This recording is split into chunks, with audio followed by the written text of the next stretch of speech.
Hello students, आप सबको अपने चैनल साइंस जैसन में एक और नए वीडियो के साथ स्वागत करती हूँ। आज का ये वीडियो क्लास 12 का केमिस्ट्री जो कि अर्धवार्षिक है ना, हाफ ईयरली एग्ज़ाम हो रही सितंबर 2025 में हो चुकी है, उसका हम कंप्लीट प्रश्न उत्तर हल करेंगे, यानी कि ऑब्जेक्टिव। इसमें जो है वो कुल पूर्णांक जो है 100 मार्क्स का रहता है, जिसमें से कुल 113 प्रश्न, 80 है और MCQ और 25 है शॉर्ट आंसर टाइप और 8 है लॉन्ग आंसर टाइप। इनमें से जो है 80 में से टोटल जो है वो 50 क्वेश्चन बनाना होता है, जिसमें प्रत्येक अंक जो है वो 1 अंक मिलेगा। तो इस प्रकार इसमें 80 में से सही बनाना होगा 50, तो 50 अंक मिलेगा। उसके बाद सेक्शन बी में जो है वो क्वेश्चन का 2 कैटेगरी है। एक है ये इनकी 15 क्वेश्चन बनाना होता है, जिसमें कि प्रत्येक प्रश्न 2 अंक का रहेगा, ठीक है ना। तो ये शॉर्ट आंसर टाइप क्वेश्चन हो गया, मीन्स शॉर्ट में। तो ये प्रत्येक प्रश्न जो है 2 अंक यानी कि 30 मार्क्स हो गया। उधर 50 और इधर 30, कितना हुआ 80। उसके बाद लॉन्ग आंसर टाइप, ठीक है, इसमें से 4 प्रश्न बनाना होगा, जिसमें प्रत्येक प्रश्न 5 अंक का रहेगा। तो इस प्रकार 4 पंच 20 यानी कि 20 अंक। तो 20 और इधर 80, कितना हो गया 100 मार्क्स का। तो पूर्णांक 100 मार्क्स हो गया केमिस्ट्री में, ठीक है। तो आज हम कुल 80 MCQ जो पूछता है ऑब्जेक्टिव, इसको कंप्लीट हल करेंगे, ठीक है ना। आपको बनाना होगा 80 में 50, लेकिन हम यहाँ पर आपको 80 क्वेश्चन बनाएंगे, ताकि आप जो भी बनाए हैं, या फिर ये तो NCERT ही बेस्ड है, तो आपके लिए, आप चाहे क्लास 12 में हो केमिस्ट्री सब्जेक्ट, या फिर आप किसी अन्य एग्ज़ाम की भी तैयारी कर रहे हैं, तो आपका ये NCERT MCQ हो जाएगा। तो ये प्रैक्टिस करने से काफ़ी हेल्पफुल होगा। तो चलिए बिना देरी के शुरू करते हैं। प्रश्न नंबर 1 है कि संक्रमण तत्वों का सामान्य इलेक्ट्रॉनिक विन्यास होता है, ठीक है ना। कि संक्रमण तत्वों का सामान्य इलेक्ट्रॉनिक विन्यास क्या होगा, तो इसका 1 का C नंबर हो जाएगा, C, ठीक है ना। ये इसका फॉर्मूला है जिसमें इलेक्ट्रॉनिक विन्यास हम निकालते हैं इस फॉर्मूले से, ठीक है, 1 का C। अब दूसरा प्रश्न है कि निम्नलिखित में से किसमें अयुग्मित डी इलेक्ट्रॉन की संख्या अधिकतम है। जब हम इलेक्ट्रॉनिक की AS है ना, SPDF में बता रहा था, तो उसको इलेक्ट्रॉनिक विन्यास करते हैं, तो बोल रहा है कि डी इलेक्ट्रॉन की संख्या सब अधिकतम किस में होगा, ठीक है ना। तो इसका सही आंसर हो जाएगा 2 का C की Fe2+ में, फेरस में। फिर प्रश्न नंबर 3 कि निम्नलिखित में से कौन सा आयन रंगहीन है। रंगहीन मीन्स कोई रंग नहीं है, तो इसका सही आंसर हो जाएगा SC, है ना। उसके बाद चौथा प्रश्न है निम्नलिखित में से कौन सा आयन अनुचुंबकीय है, मीन्स चुंबकीय नहीं है, अनुचुंबकीय है, पैरामैग्नेटिक। तो इसका सही आंसर हो जाएगा Na, है ना, 4 का A। फिर प्रश्न नंबर 5 कि Cr यानी कि क्रोमीन आयन का संयोजकता कोश इलेक्ट्रॉनिक विन्यास क्या है। ये इलेक्ट्रॉनिक विन्यास जिसमें हम बनाते हैं SPDF करके, तो इसका सही आंसर हो जाएगा S4S0 और 3D4, है ना, 5 का D। फिर है प्रश्न नंबर 6 निम्नलिखित में से कौन सा तत्व जो है वो प्रथम संक्रमण श्रृंखला से संबंधित नहीं है। तो इसका सही हो जाएगा 6 का DAG।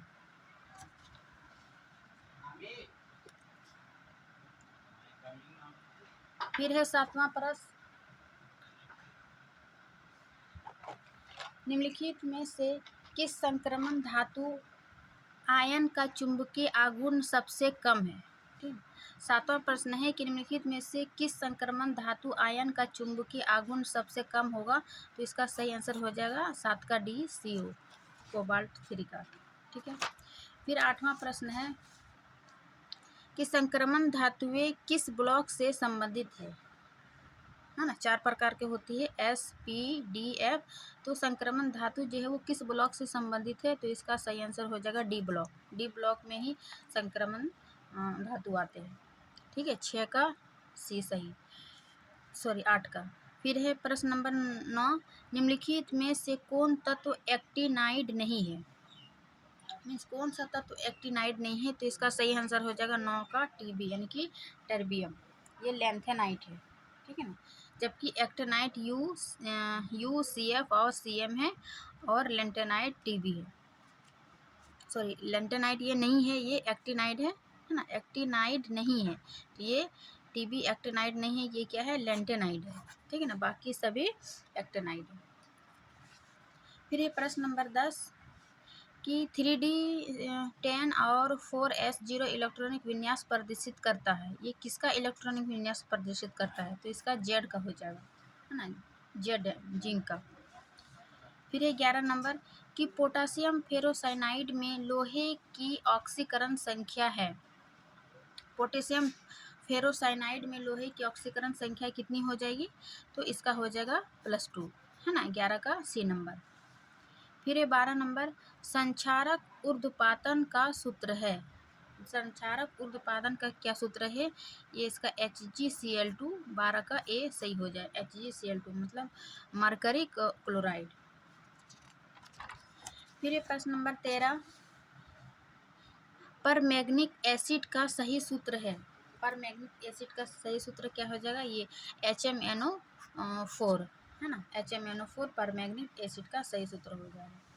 फिर 14 का अम्लीकृत KMnO4 को रंगहीन किया जाता है, इस KMnO4 क्या है, ये अम्लीकृत है, इसको रंगहीन किया जाता है, किसके माध्यम से रंगहीन किया जाता है, तो इसका सही आंसर हो जाएगा 14 का HCl हाइड्रोक्लोरिक अम्ल द्वारा, ठीक है।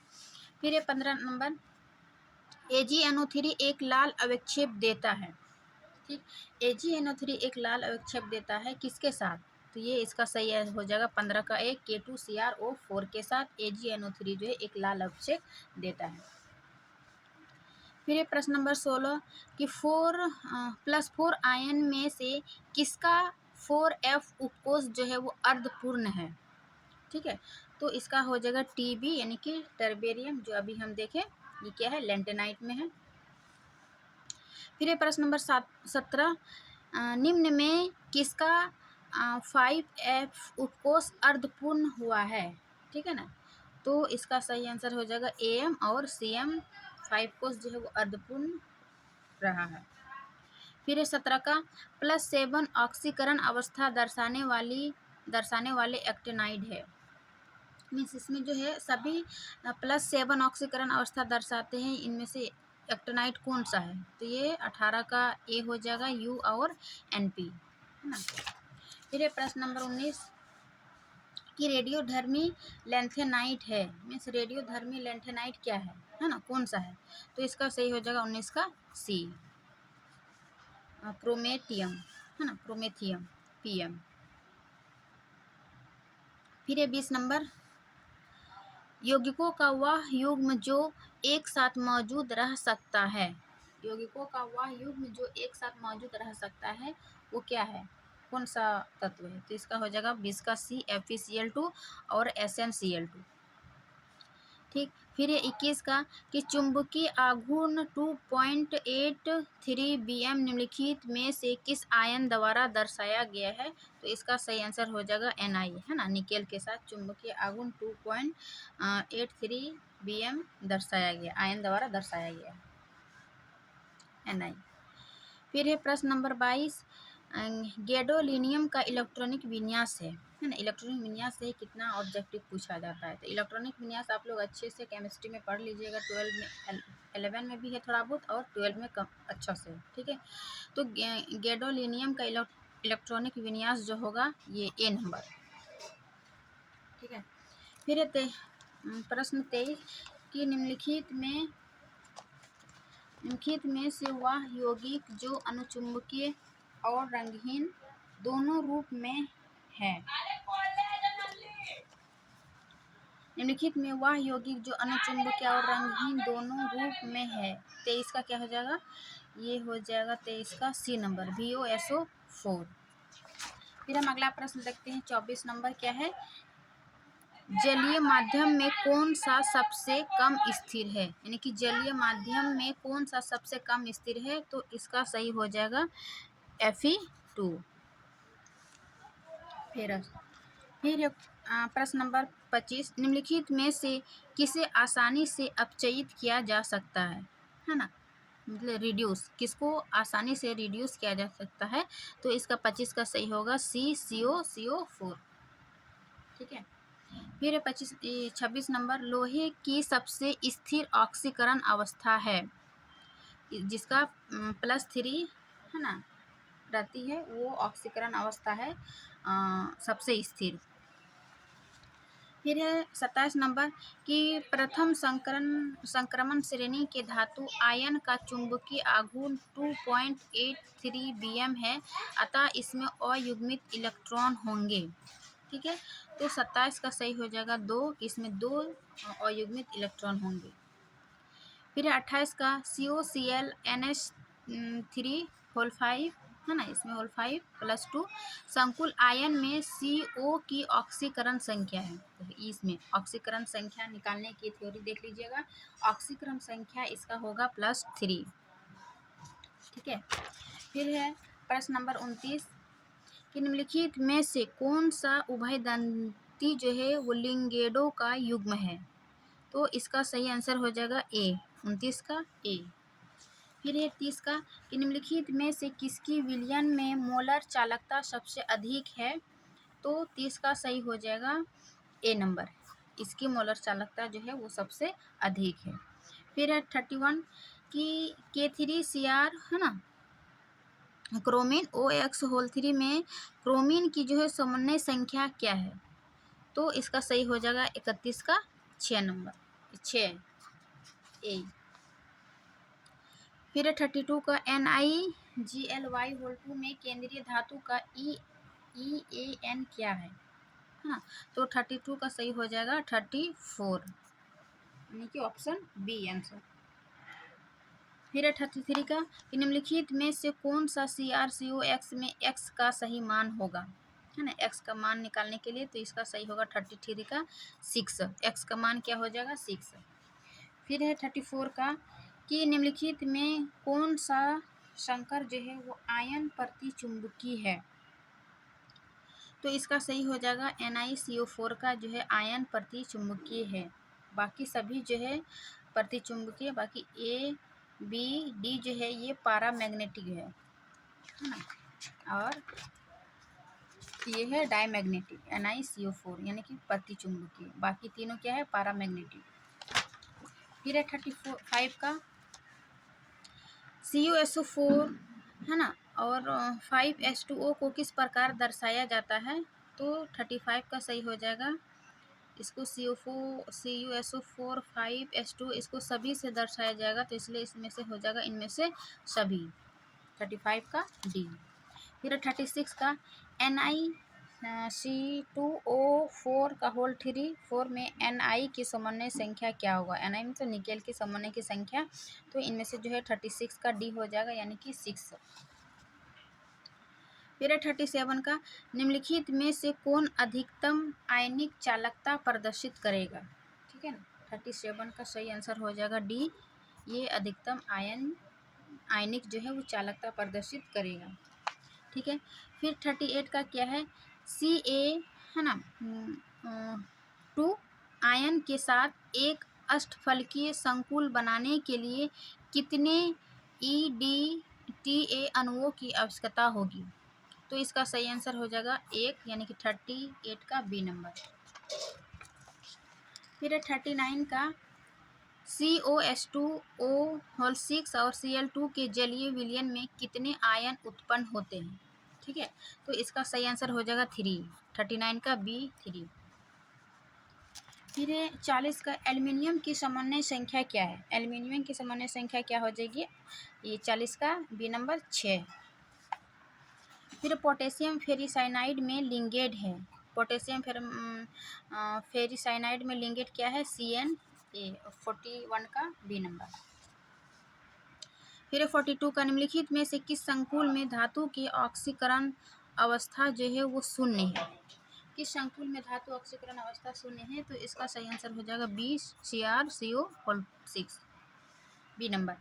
फिर है 43 का K4FeCN6 का IUPAC नाम क्या है, ये IUPAC नाम है ना, मतलब उसका IUPAC नाम केमिस्ट्री में समीकरण का निकालते हैं, तो इसका सही हो जाएगा पोटेशियम हेक्सासाइनोडोफेरेट 2, है ना, 43 का ए नंबर। फिर 44 का कि जटिल यौगिक, है ना, जटिल यौगिक जो दिया हुआ इतना में संभावित समावयवों की कुल संख्या है, तो इसकी कुल संख्या जो हो जाएगा 5, है ना, 44 का सी नंबर। फिर 45 का निम्नलिखित में से कौन ज्यामितीय समावयवता प्रदर्शित नहीं करेगा, कौन ज्यामितीय समावयवता प्रदर्शित नहीं करेगा, तो ये हो जाएगा NiCO4, है ना, 45 का बी नंबर। फिर 46 का इतना दर्शाता है, क्या दर्शाता है, प्रकाशिक समावयवता या आयनीकरण या फिर संलग्न या फिर ज्यामितीय, तो इसका 46 का सही हो जाएगा डी, ये ज्यामितीय समावयवता को दर्शाता है ये समीकरण, ठीक है। उसके बाद 47 का निम्नलिखित में से कौन प्रकाशिक रूप से सक्रिय नहीं है, ठीक है ना, कौन प्रकाशिक रूप से सक्रिय नहीं है, तो इसका आंसर हो जाएगा डी, 47 का डी। फिर 48 का इसमें जो है K4FeCN6 में सम्मिश्र में Fe का संकरण है, ठीक है, तो इसका संकरण हो जाएगा, इसका संकरण हो जाएगा D2SP, है ना, D2SP2, D2SP3 होता है, लेकिन यहाँ ऑप्शन में तो D2SP3 नहीं दिया है, तो हम इसको 48 को ए मान लेते हैं, ठीक है ना, D2SP2।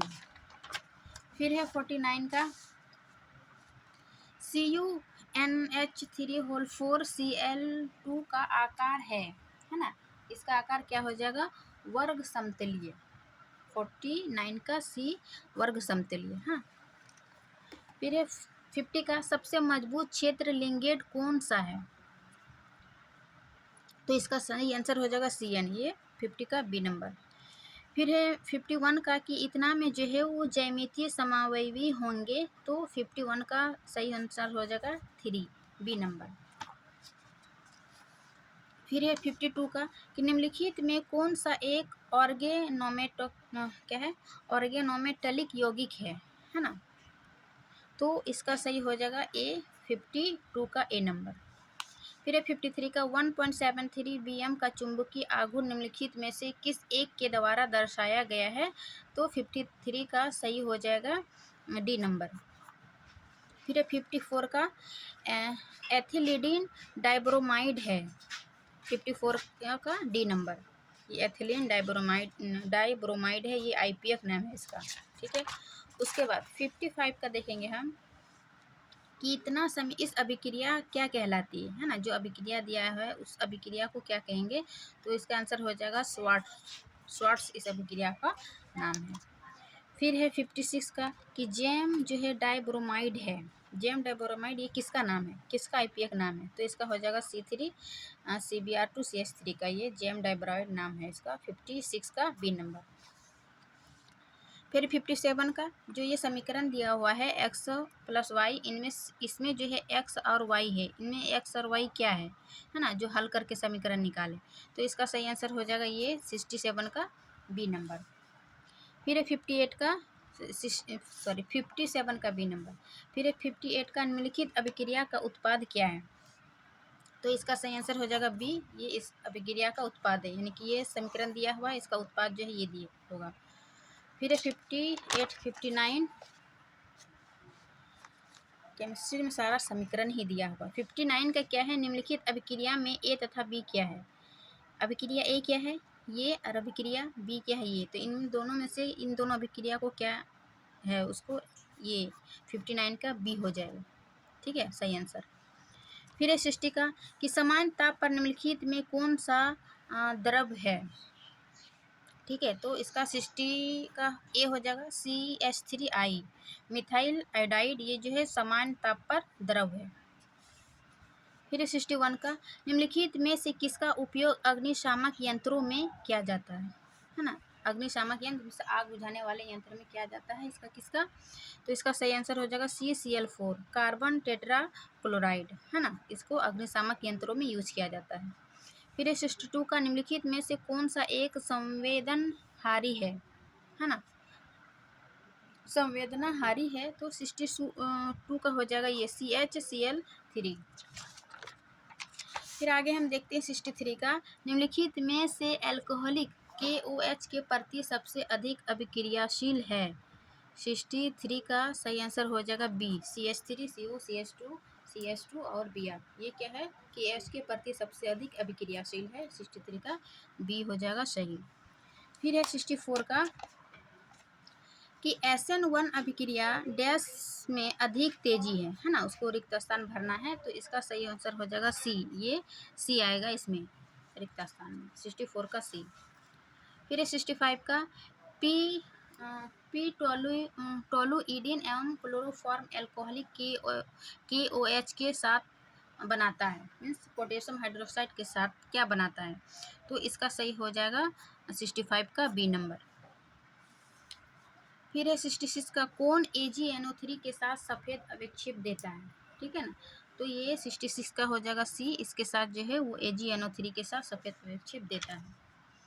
फिर 67 का C6H6 प्लस Cl2 है ना, UV यानी कि अल्ट्रावायलेट किरण से जो प्रोडक्ट बना, इस अभिक्रिया में P क्या है, क्या उत्पाद बना, तो 67 का हो जाएगा बी, C6H6 और Cl6, ठीक है। 68 क्या है कि CH3Mg और Br एक ऑर्गेनोमेटेलिक यौगिक है जिसका कारण है, तो ये हो जाएगा CMg, है ना। फिर है 69 का क्लोरोफॉर्म किससे प्राप्त किया जा सकता है, मिथेनॉल, मिथेनॉल, प्रोपेनॉल 2 और प्रोपेनॉल 1, तो इसका सही हो जाएगा प्रोपेनॉल 2 से जो है क्लोरोफॉर्म प्राप्त किया जाता है समीकरण से, ठीक है। फिर है फॉस्जीन डैश का सामान्य नाम है, फॉस्जीन जो है वो किसका सामान्य नाम है, तो इसका सही हो जाएगा 70 का सी, COCl2, है ना, इसका फॉस्जीन का सामान्य नाम है। फिर 71 का 2A + B एरो C+D प्राथमिक अभिक्रिया के लिए आणविकता है, प्राथमिक अभिक्रिया के लिए क्या आणविकता है, तो इसका सही आंसर हो जाएगा 3, है ना। फिर है 72 का कि अगर T 1/2 बराबर K 1/KA हो तो रासायनिक अभिक्रिया का क्रम क्या होगा, तो इसका सही हो जाएगा 2, 72 का बी नंबर। फिर 73 का इलेक्ट्रोलिसिस के दौरान कैथोड पर डिस्चार्ज की गई स्पीशीज है, 73 का क्या हो जाएगा, इसका हो जाएगा 73 का सही आंसर धनायन।